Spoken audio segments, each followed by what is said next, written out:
Hey friend, I'm Danielle Damrell, and I am so grateful that you're listening to the Created Worthy podcast. This show is all about honoring the life stories of women from different ages, beliefs, backgrounds, and experiences.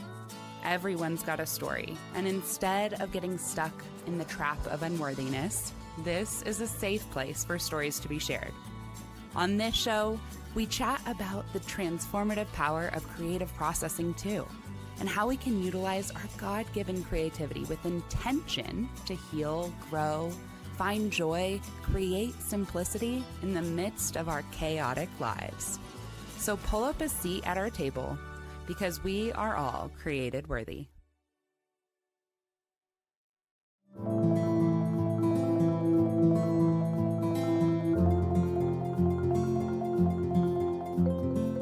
Hello, welcome back to the Created Worthy podcast. Today, I am joined by one of my favorite people, Kerry Taft.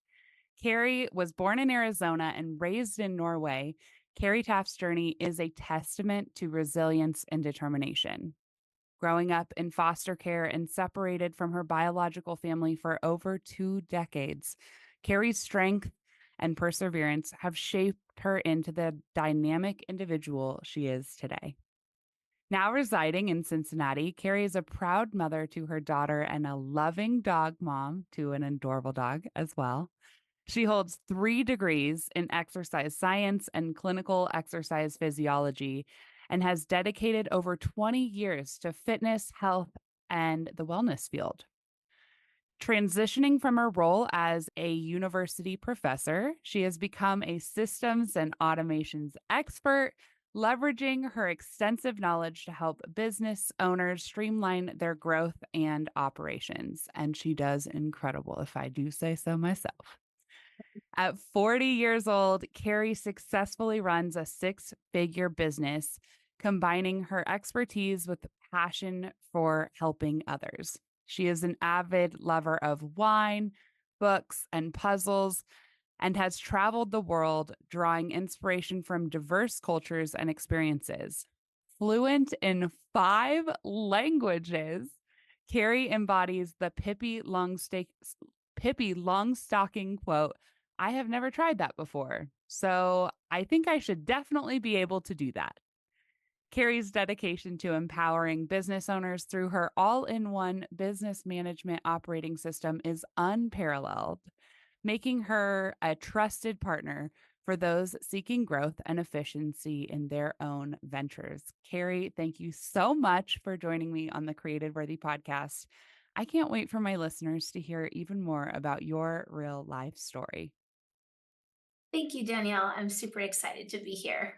Yes, we're going to have so much fun. So, for those that don't know, which I'm going to assume most of my listeners don't know, Kerry is actually the systems and automations expert on my team as well. So, she has her own incredible business. And then we have also partnered and co create lots of things for lots of people and have so much fun doing so. We have, I think we met maybe 4 or 5 months ago and just have quickly become really good friends and power partners. And yeah, that's just a little bit of our personal backstory.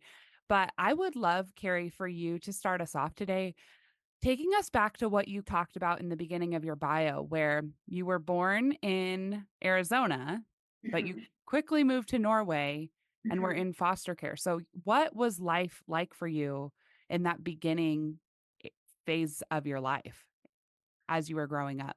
Yeah, that's such a hard question to answer because you don't know what you don't know. So, like how you grow up, you think that's normal until you reach a certain age. And then you're like, wait, this is what happens at your house. This happens at my house. And then you realize, oh, wow, that's actually not normal. I think for me, it was very turbulent. My biological mother, she passed away several years ago, but when I was growing up, she had a lot of demons. She was battling a lot of mental illness. My biological father, pretty much the same, other demons, addiction, and issues he was battling. And my biological mother moved us around a lot. And I think she was just on a soul-seeking journey, Mm, and it didn't go as well as I think that she wanted it to, in addition to her mental illness. And she was diagnosed with bipolar disorder and schizophrenia, in addition to a plethora of other conditions and illnesses. And she moved us to Norway and didn't tell our biological family that we were moving to Norway. And I was born in the 80s. And at that time, I am biracial. For those who don't know, my biological mother was white and my biological father is black. And that's was a very hard time and still a hard time in 2024, unfortunately, to say that. mhm. But essentially, my biological mother was like disowned by her family for having children with a man outside of her race. I was born into not being accepted for who I was already from Yeah, from the time before you were even being born. born. Yeah. Yeah. And so my biological father wasn't really, he was in the picture, but out of the picture, in the picture, out of the picture, struggling with like keeping a job and jail and just lots of issues. And when you have two people with tons and tons of issues, it's like the perfect storm. And Mm, we were brought, me and my sister, there's 15 months between us, and we were brought to Norway. And I think the mental illness just caught up with my biological mother too much. And I did run away from home with my sister. mm. And How old then were you? I was 13. And then we got taken back after doing a little stint in like a group home. Unfortunately, the group home we were placed in was for kids who were like struggling with things like behavioral issues and Yeah. addiction issues. And those weren't my issues. So there wasn't really like all of the network needed in place to support children going through what I was going through. Mhm. So we got placed back into the home. And I just remember that was such a letdown. Not that I was ready to completely break from my biological mother or that I even knew what that entailed, but it was just a letdown because I felt I finally reached out to ask for help, and we weren't believed because we didn't have bruises to show that we were like being mistreated, Yeah. because on the back end there was a ton of abuse, both verbally, mentally, emotionally, and unfortunately physically. Mm. When you're a teenager or adolescent, a child, whatever, you don't think about all the documentation you need to have in Right. place in order to get help. And we got placed back with our biological mother, and then she ended up giving us up. So, like, Wow. surrendering us to foster care. Both Uh, you and your sister. Yes, and we did get to Wow. stay in the same home and we have the same family and all of that. So that was a blessing. And we were never adopted, so just we're foster children. But my foster there was no father in the family, but my foster mother is amazing, and she is Mm. actually who my daughter calls grandma. And my daughter just got back from vacation with them not long ago, and Wow. so she's amazing, and I am very blessed, to have her. But I think every child needs their parents, and Mhm. it's hard when you're growing up then in a country. I didn't speak a lick of Norwegian before I moved there.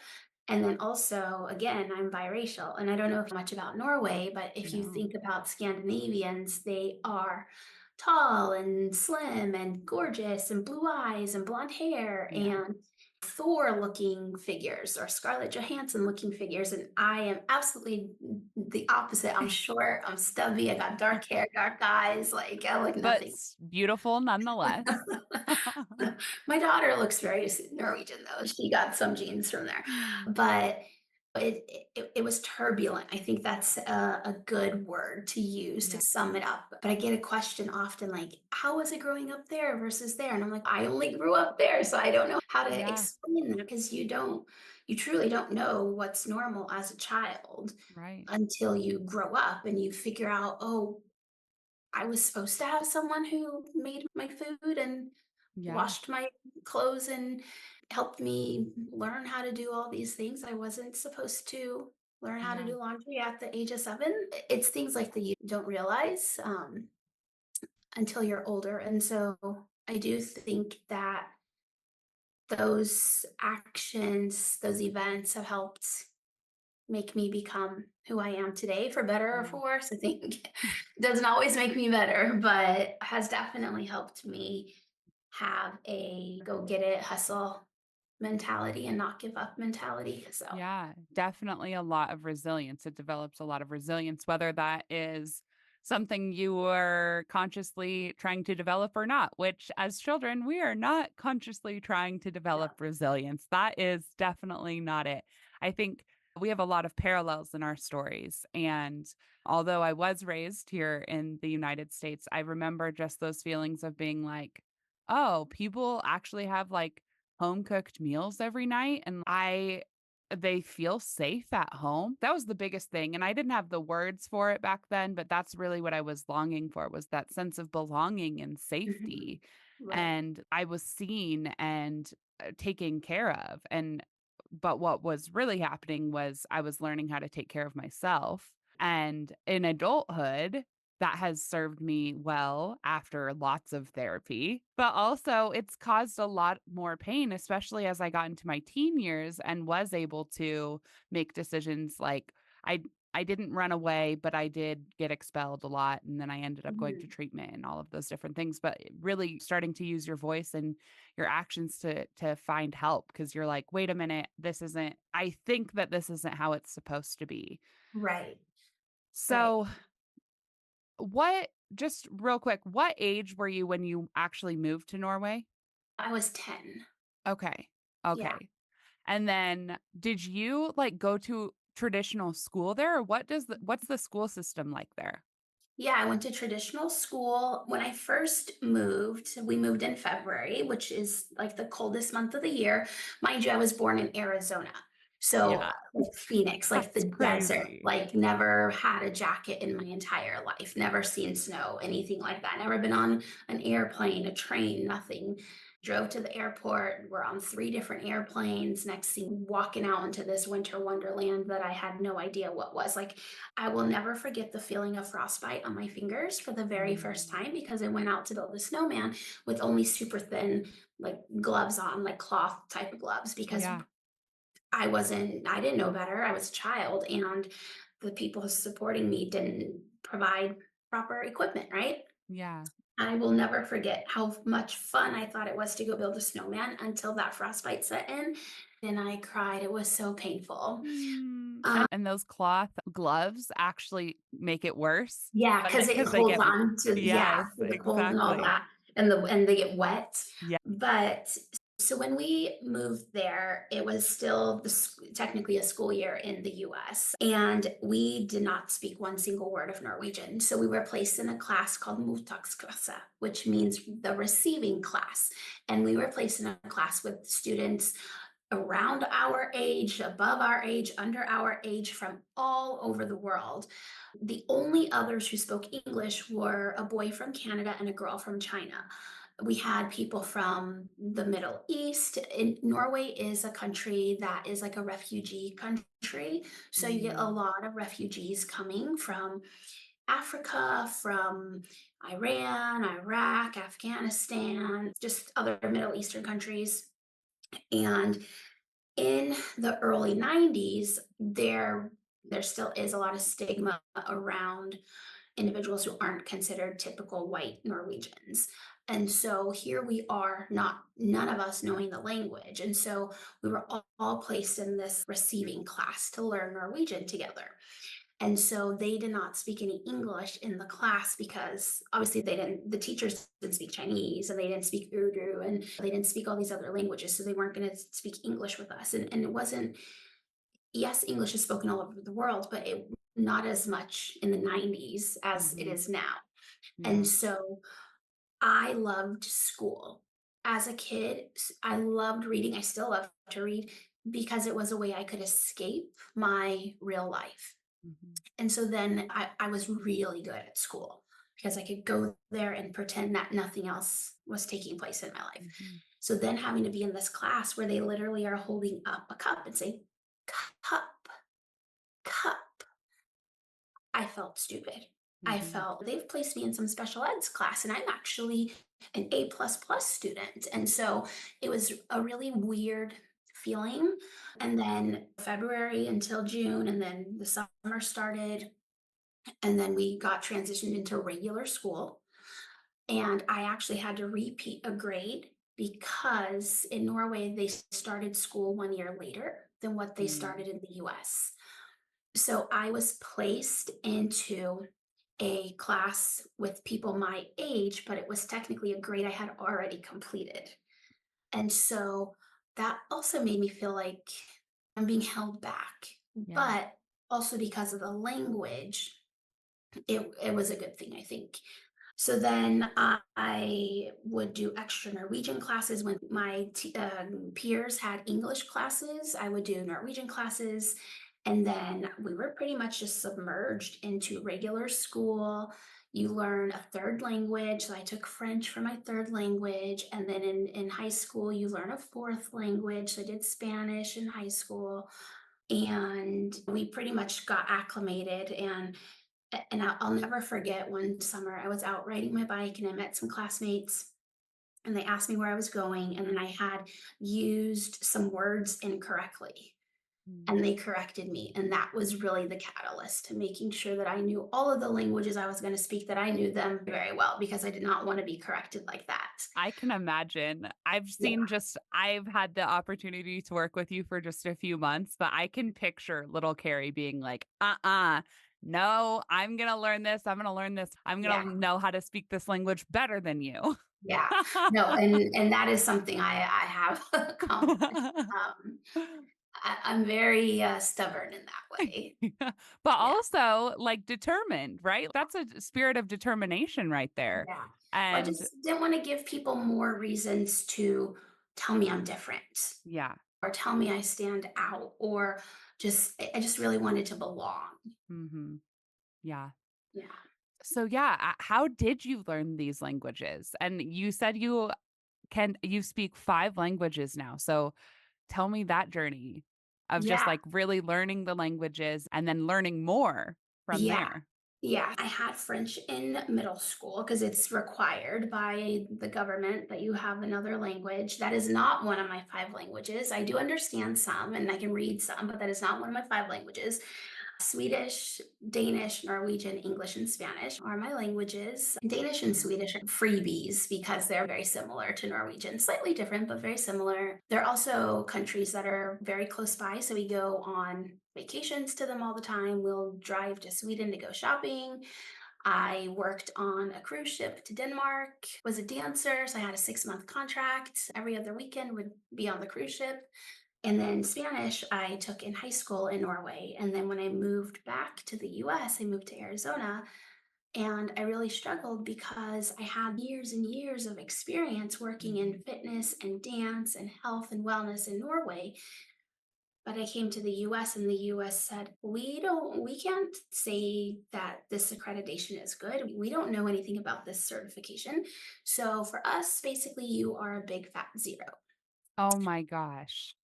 Okay. And So before we get too far into you coming to the US, I have to ask, after you turned 18, graduated high school, tell me just a little bit about what you did before you moved back to the US. Like you just mentioned that you were on the cruise ship. Did you go to university in Norway? Yeah, just paint us a little bit of a picture about what life was like in early adulthood. yeah, so I actually did not graduate high school. Okay. In Norway, you have 2 routes when you do high school, Yeah. almost like you choose your adventure. We look at high school like how Americans look at college or university. You pick your major before you go into high school. You say what you want to major in. And Wow. I wanted to do dance because I love dancing. As I transitioned from books, it went to dance. That was how I escaped the world.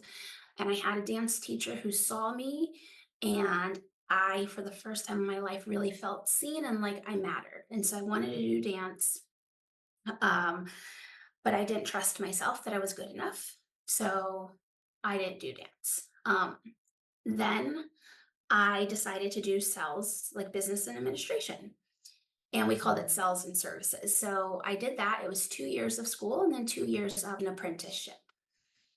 I got so many jobs for my apprenticeship, but I turned them all down because I wanted to get a job with an airline company because I love to travel. I got hospitality apprenticeships. I just got all of them, even like a conductor on a train. But I Wow. said no because I didn't want that. And so I ended up having to take an apprenticeship with the hotel at the airport because I had turned down all the other opportunities. Yeah. And about 4 or 5 months into that apprenticeship, I got a contract with the cruise ship to dance, and I just bounced. So I never finished my apprenticeship. I'd been teaching dance ever since I was 16 and competing professionally as well in dance. And held a million years ago a silver medal in the Norwegian championship in dance. And that's Wow. a whole different lifestyle that I don't have anymore. But I left my high school or education so that I could focus on what I loved, and that was dancing. So I've had every odd end job in the world that you can think of just so that I could dance because Oh, it's hard to live as a dancer. yeah. Um, and so I didn't do any university in Norway, and Norway looks at university slightly different than the US. Like, it's totally okay if you don't go to university in Norway. It's totally okay if you don't have some like other degree outside of high school. As long as you have a job, then you're fine. In the US, it's very much like you need to go to school, you need to get a college Mhm. degree, or we're not going to hire you, or you're a dropout, or whatever. And so I did a little stint in the US for about 8 months or so when I was 20. And because I wanted to be close to my father, I'd been living in Norway for a decade and didn't like have any contact with my family. Mhm. And so I moved to the US for about 8 months or so. And I took my GED. And that's important because it allowed me to have a foundation when I came back in 2013 to the US. Mm. So I only stayed for a few months in the US, and then I went back to Norway, met my daughter's father, got pregnant almost immediately, Wow. and then spent a whole bunch of years over there before I came back again. Yeah. Oh my Yeah. goodness. Yeah. So you came back. Was it hard to get your GED? Like when you took that test, or were you like, this is so easy? What was your Uh, experience with the GED? yeah, no, it wasn't hard for me, but I'm very much like I don't wanna just do something, I wanna do it well. Hmm. A lot of people call me overachiever. I don't really like that term because maybe overachiever for me is normal for me, and maybe you're an underachiever to me, you know what I mean? So, I don't go Yeah. around calling people underachievers, so I don't. No, it wasn't that hard. I did some self-study. I think, like, the hardest thing for me was just some of the language differences Yeah. and use the imperial system here in the US. I use the metric system. I didn't know how much a quarter of a mile or 7/8 was, or an inch, things like that. But if you talk to me in centimeters and kilometers and meters, and I know, Right. it's hard.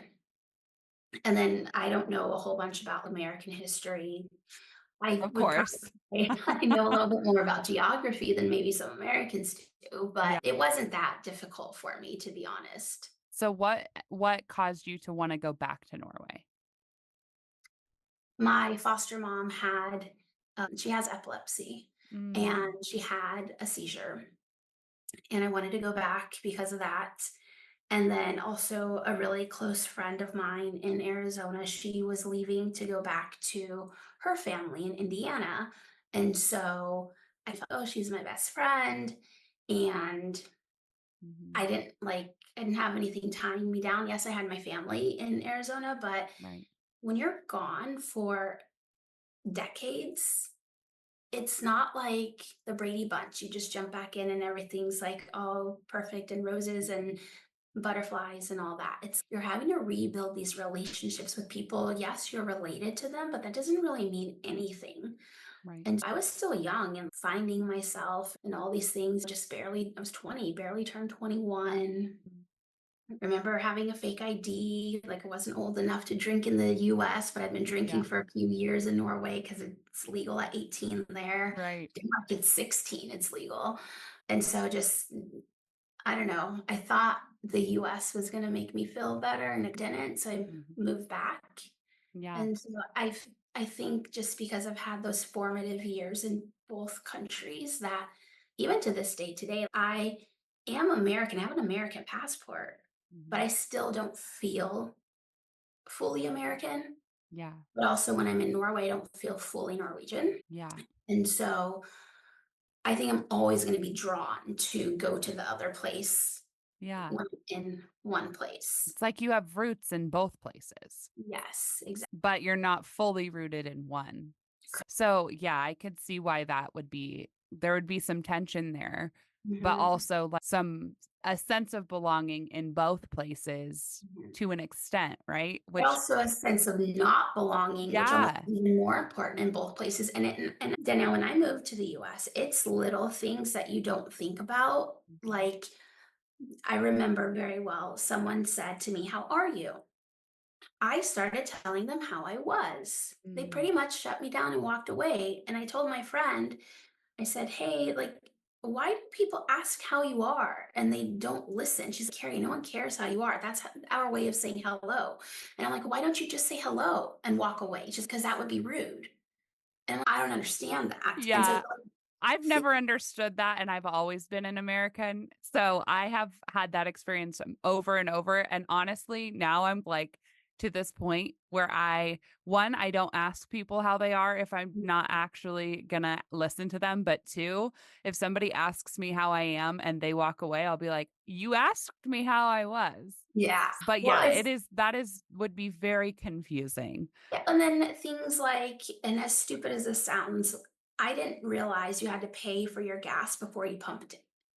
Okay. And so I stood at the gas station for probably like 12 minutes at the pump with the man laughing at me. I'm over here trying to figure out how the heck do I get the gas to go in my car?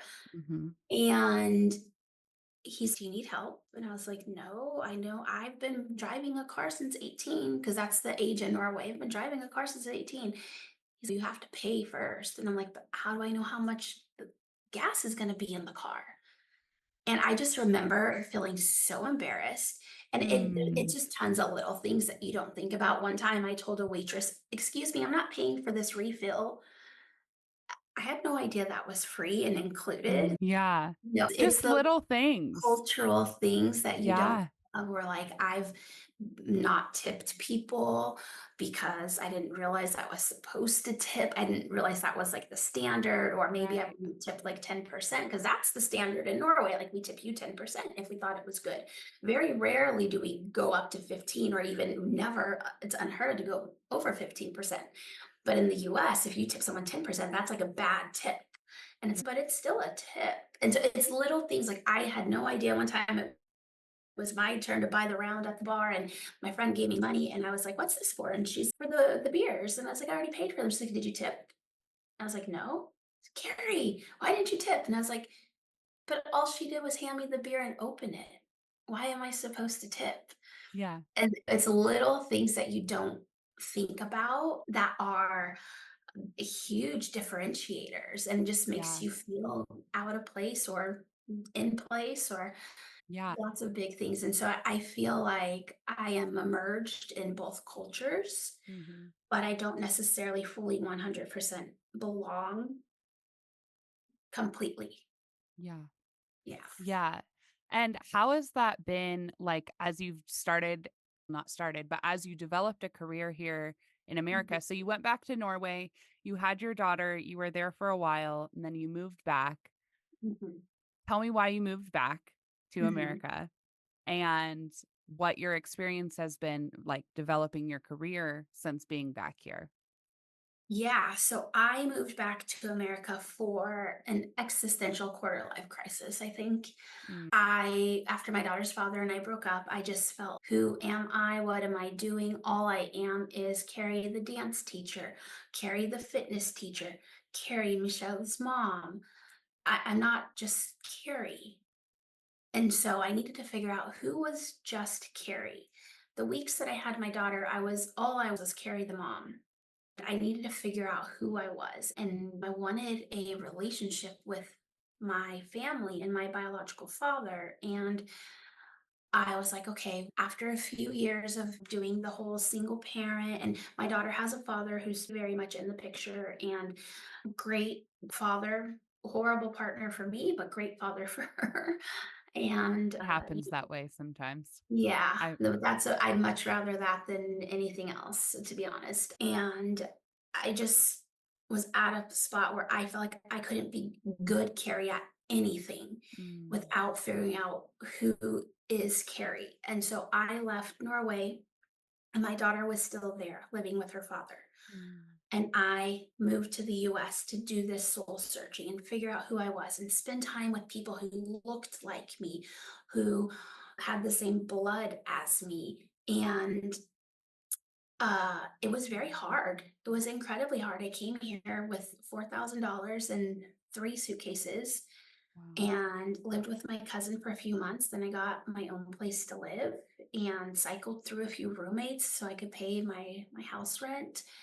Started a business from with $400. I had a friend pay for $360 for a deposit for a little studio for my business. I started a fitness business, a dance and fitness studio. I couldn't even afford to pay like the deposit. So I remember she wrote me a check and paid for the deposit. Mm, I couldn't get a job anywhere because I didn't have any American credentials. And they wouldn't even accept CPR. And I'm like, how stupid is that? CPR is CPR, regardless what language you're doing CPR in. The mhm, only difference in America is you have to actually ask the individual first, can I help you? Do you need help? Otherwise, you can get in trouble. If you run to someone just to go help them, you can get in trouble if you just put your hands on them to start to help them. So it's now suddenly all this field, this industry, I was so well known in, sold out classes, sold out events, long wait lists to work with me. Now suddenly I was starting from zero again. mhm, And it's, let me just teach, let me just show you. I'm amazing. This is what I do. This is what I've been mhm, doing. This is my story about losing 70, 80 pounds. This is my story about helping other women achieve what I've achieved. Nope, their insurance wouldn't cover me. So I took my little $400, opened up this studio.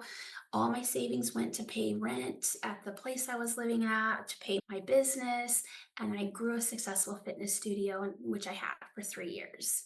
mm, While I was growing this studio, I knew I needed to have certifications, some sort of credentials in order to be recognized in the US, in order for insurance companies to not charge me an arm and a leg because I want to start having a fitness business where, God forbid, you get sued for anything.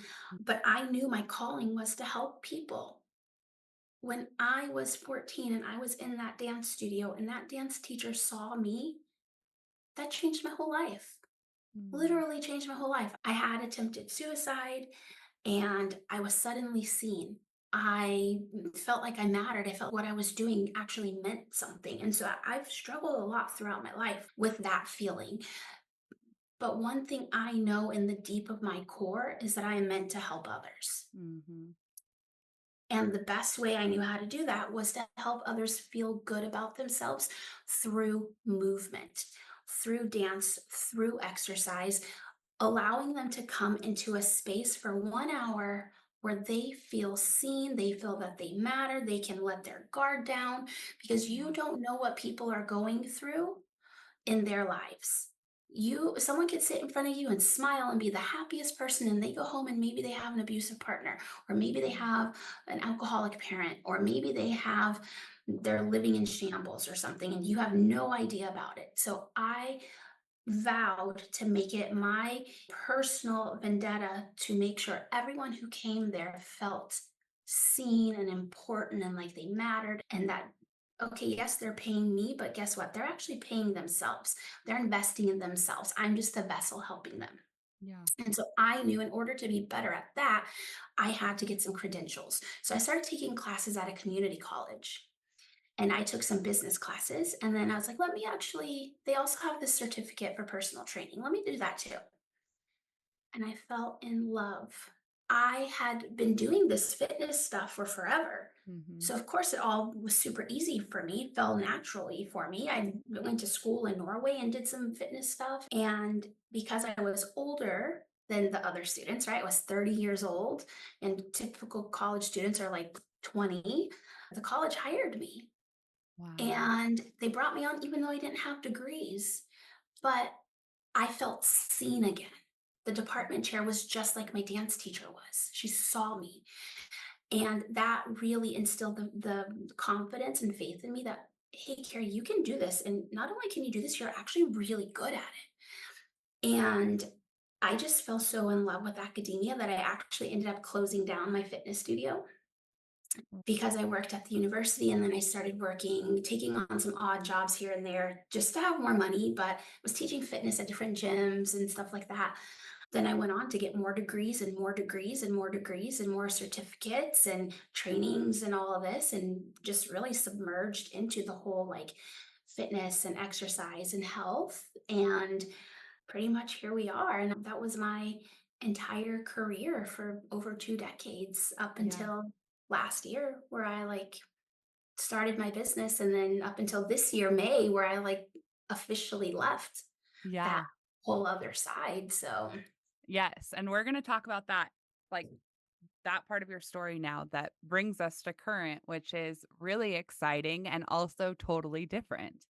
But absolutely. also so many now that I've heard your story, like you've shared it today, I'm like, "Oh, that makes sense. Okay, yeah, that makes sense." You are a or were, still are technically a clinical physiologist, right? Correct. So, physiology, for those of us lay people, can you explain that real fast? Yes. So, what I tell people is I am a clinical exercise physiologist, AKA physical therapist for your heart.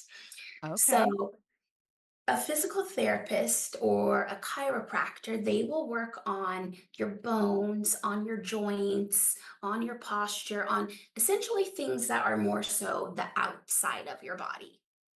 A Mhm. physiologist works on the inside of your body, on the systems in your body. So typically, we work on your heart or on your lungs, or you could work on their neuromuscular system. So, their brain, maybe they have a TBI or a spinal cord injury or cerebral palsy, for example. You'll also find in more recent times exercise physiologists who work in endocrinology. So, with people who have diabetes, and we focus on the kidneys. Mhm. Basically, we work on the inside, the systems, and we want to treat you with exercise versus medication Mhm. or in conjunction with your doctors with medication. So, like people who focus on cardiology, like me, you'll find them in hospitals. They'll be doing your stress tests. They'll see how you can walk on a treadmill, or a common test I did when I worked in pulmonology at a hospital. We did like these 3-minute step tests where wanted to see how the heart and lungs were reacting to the exercise that could tell the doctors if they were healthy enough to undergo surgery. Mm. That would tell the doctors their prognosis for recovery after surgery, or their risk of getting cancer, or their risk of other complications, right? If your heart sometimes isn't actually even strong enough to allow you to go through surgery that's going to make your heart stronger. So Mm. it was a perfect transition for me to go from commercial to clinical to academia, where I was teaching as a professor. And then I left that to focus full time on my business. And now my business is all about business operations and systems and automations. Mm. So, yes, it's completely different from exercise, Yeah. but I'm still helping people. You're And still helping people. Yes. I think that's what ties it all together, right? I was so worried about this huge identity shift. Whoa, Carrie's leaving the exercise world. I am technically still on committees for Arizona State University in that field, but I'm so worried on how people are going to look at me like I'm not teaching any fitness, I'm not teaching any academic classes anymore. Now I'm telling people how to set up their automations on the back end for their email marketing and for when someone opts in on their website. And it is equally important. Yes, it's not life or death. right? Yeah. I'm not having to worry about what medication I have ready on hand in case this person tanks out. But I'm helping people who are helping others. So Yeah. I'm now changing even more lives just by helping my clients improve their systems and their automations on the back end of their businesses. You know what? And one connection that I'm just making right now, and take it for what it is. You said as a physiologist, it's for the inside, right? You're Mhm. really helping people to make sure that like the inside of their body is supporting their external body. And as Right. what you're doing now in your business with systems and automations and streamlining and customer service and all of that is really the inside of business. It's the inside of people's livelihoods so that they can really build strong externals, which is the same thing. Yeah. And okay, so now I'm going to talk just a little bit about creative processing because as you were talking, I was like, oh my goodness, the parallels here are wild. So, as a physiologist, again, you're focusing on that internal, optimizing the internal result or the internal function for a better external result. And that's exactly what creative processing does. So creative processing is the it's activating your creative mind to process any certain intention. So I recommend using like the prompt of the purpose of enter your creative outlet is to process, enter your certain intention. So just as an example for you, it could be like you shared with me that you're a big writer. So you could Mhm. say like the purpose of writing is to process connecting the dots in my business, like Mhm. whatever your intention is. But what one thing that makes creative processing a little bit confusing to other people, which I assume is something like you get questions about, like Mhm. exercise, clinical exercise physiologist, like what in the world is that? Yeah, I get people that. think exercise is just these women on Instagram Yes, doing exercise. Yeah. exactly. Especially now, right? Like how much our culture has shifted. I just can't even imagine how confusing people or confused people get when they hear your title. But then they hear you and they're going to hear your story here as well and be like, oh, okay, now I get it. But same Yeah. thing with creative processing. Like creative processing, people immediately think of the creative process, which makes sense, very similar sounding. But the difference is that the creative process leads to an external result. So you engage in a creative process to deliver an external result or to execute an external result. But creative processing leads to an internal result. It's not about an external result at all. It's about the internal result that eventually will lead to an external result. But the internal result are more of those heart matters as well. So they're like that peace, the patience, the clarity, the kindness, your what your purpose is, all of those things that we're really we spend our lives, so many of us spend our lives searching for how do I actually achieve joy? How do I experience joy? And even if you have a smile on the outside, like you could be dying on the inside. You're like really feeling so much pain. And so for me, I went through this process of really processing through my life and trying to figure out, okay, people think I'm so happy. They think I'm so nice and whatever, but I really hate myself. I hate my life. I can't understand why I don't feel like I can be a good mom. I feel like I'm doing everything wrong. I don't know actually what I'm doing in business ever. I'm creating, but it feels mediocre. And then I started creating for mass orders on Etsy and I started hating everything that I was creating. And I was like, what in the actual heck is going on here? I know that I have to have a purpose because God's put me on this planet for a reason, but I feel like I'm a nothing walking around and I don't even want to wake up anymore. Every day was just, oh, why do I have breath in my lungs? Not thank you for putting breath in my lungs. And so I went through a lot of therapy and a lot of praying. And one day the Lord revealed to me this idea of creative processing and how creativity in and of itself is this incredibly powerful healing modality. And it's already within us. It's within the inner workings of our bodies and our brains. And if we use it with intention, then we can actually experience joy and peace and all of those things that are readily available to us. But we're just so caught up in the everyday and then in our own demons that we don't tap into them. And for me, I needed a process to tap into it because with having ADHD and then just having a chaotic life, I was like, I couldn't figure it out. I couldn't figure out how to actually enjoy my life. And so it's as complicated as it can sound to like really experience clarity or find clarity. It's taking something that is as simple as finding clarity and making it into a process where that's possible using creativity.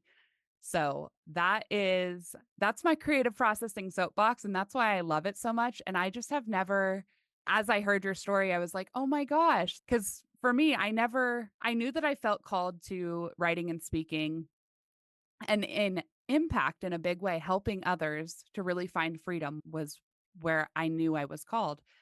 And for you, it's really been your calling is to help others. You said that probably 10 times just in the last Mhm. hour. And I wrote it and I circled it and I'm like, yes, yes, yes. And then even just in the last few months of like how you've been developing your services to really focus on having excellent customer service, but also to prioritize like the ROI in their businesses so that they do have Mhm. a big impact. Like I just I'm so proud of you and I'm so grateful that we have connected and that you have shared your story. I would love for you now to just spend a little bit of time talking about what your business is. You did say systems automations, but tell us what is coming up next and what it is so that people can get involved if they themselves have a business.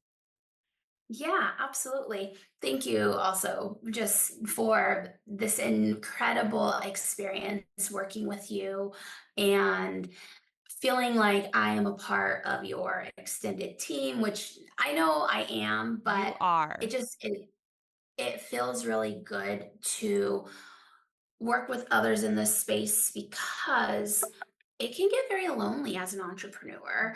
And so it's nice to feel like, oh, actually, I can bounce ideas off of you. If I have Yeah. trouble, if I am struggling, yes, we work in different industries, but at the same time, we're both rooted in helping others. And so, like, how can I navigate this like crazy world of entrepreneurship? But at Taft Systems, we pride ourselves in not only being educators and tech specialists, but believing that we are your behind the scenes business partner.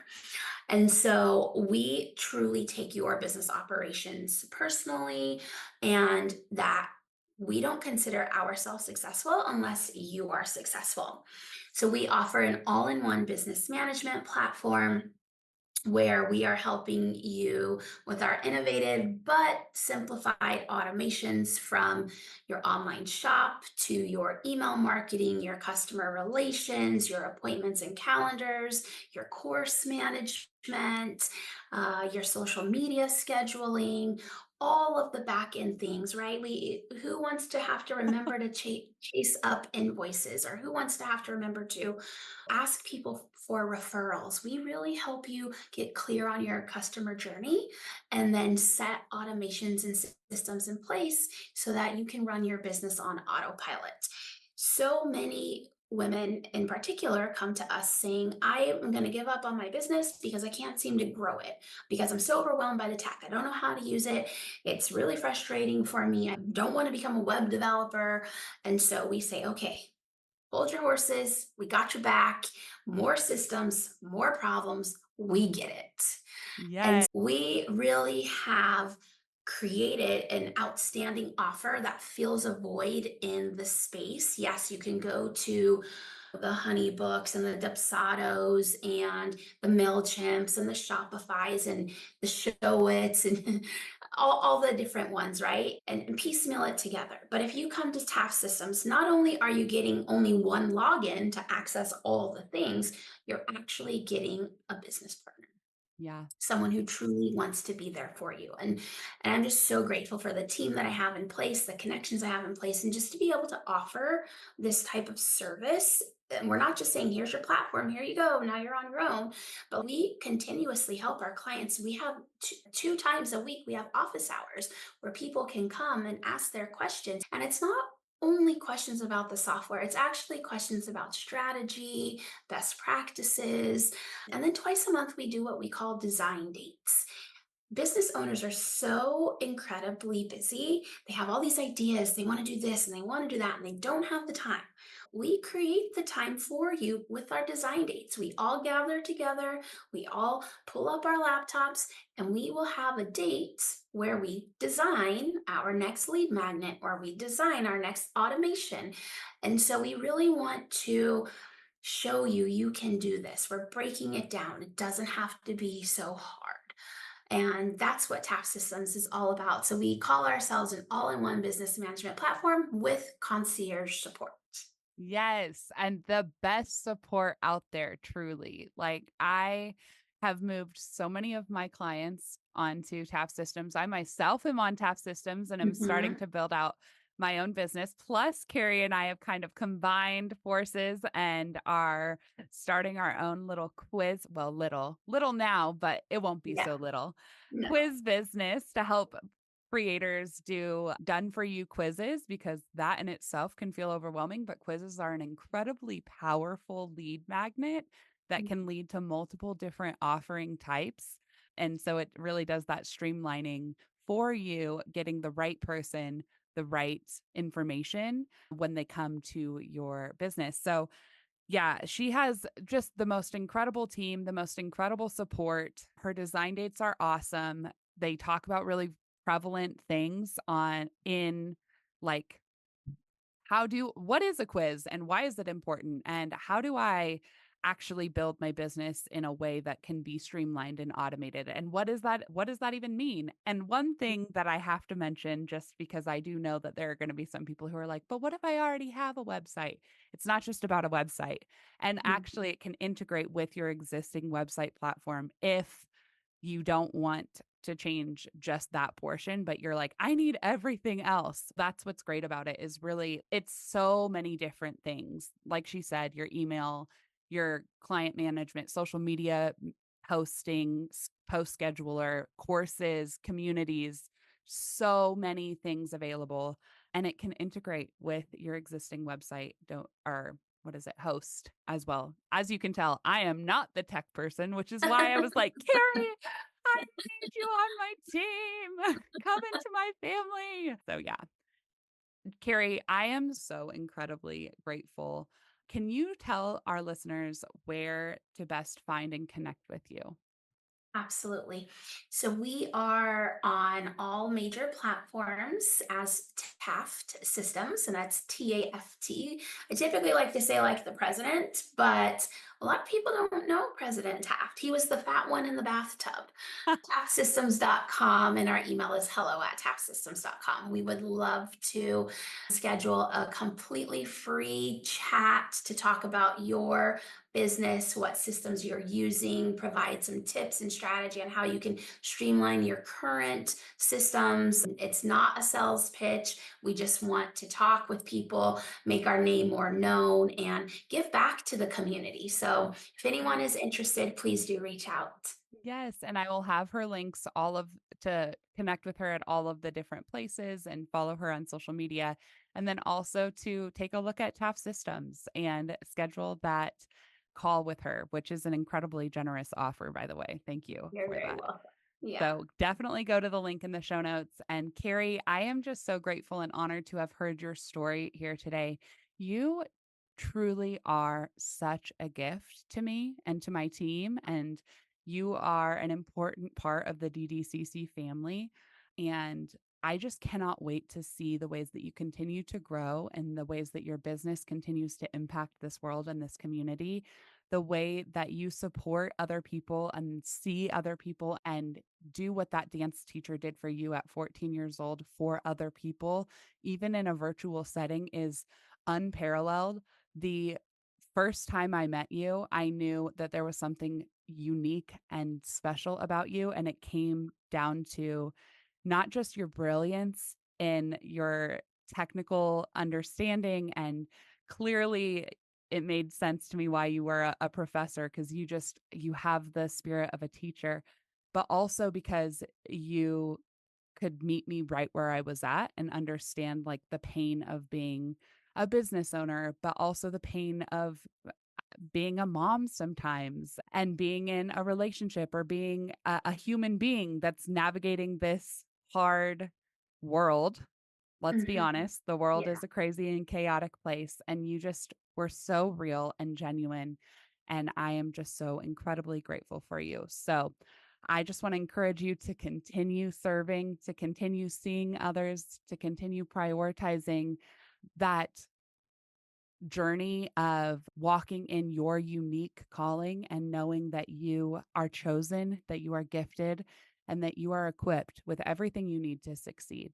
You, my friend, are created worthy. Hey guys, it's Kerry here. Thank you so much for listening to the conversation that Danielle and I had about my journey. Wanted to leave you with one quick little nugget that your past does not have to equal your future. Your past does not define what your future will hold. Your past does shape you into who you are today, but the future has not happened yet. So I encourage you to take what's happened in your past and use that as a building block to make you an even better person than you are.